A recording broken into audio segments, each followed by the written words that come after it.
અમદાવાદના SG highway પર વાહન ચાલકોના જીવને જોખમ છે। 1 કિલોમીટરના બ્લેક સ્પોટમાં અકસ્માતનો ભય રહેલો છે। હાઈવે બ્લેક સ્પોટ હોવા છતાં વોર્નિંગ સાઇન નથી મૂકવામાં આવ્યા। એસજી હાઈવે પર મૂકેલા ટર્નિંગ મિરર પણ તૂટ્યા છે। મિરર તૂટતા પકવાન બ્રિજ અને ઇસ્કોન બ્રિજ પાસે અકસ્માતની ઘટના વધી રહી છે। બ્લેક સ્પોટમાં વોર્નિંગ સાઇન પણ ન મૂકવામાં આવતા હાલ તો અહીંયા અકસ્માતનો ભય જોવા મળી રહ્યો છે।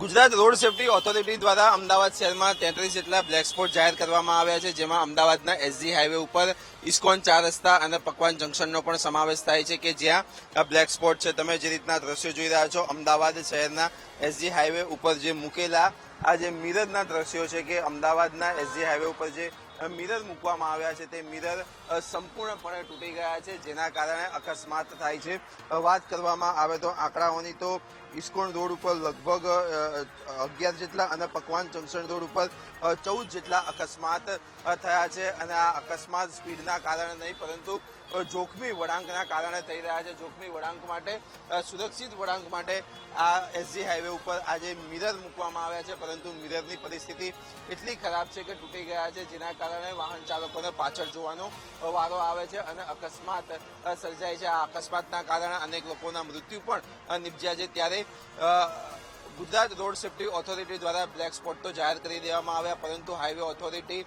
સ્થાનિક તંત્ર દ્વારા આ જે મિરર જે તૂટી ગયા છે તેનું રિપ્લેસમેન્ટ ક્યારે કરવામાં આવશે તે મહત્વની વાત છે। જ્યાં સુધી રિપ્લેસમેન્ટ નહીં કરવામાં આવે ત્યાં સુધી અકસ્માતની હારમાળા સર્જાતી રહેશે। કેમેરામેન રાજેશ ગઢવી સાથે પાર્થ જાની, વીટીવી ન્યૂઝ, અમદાવાદ।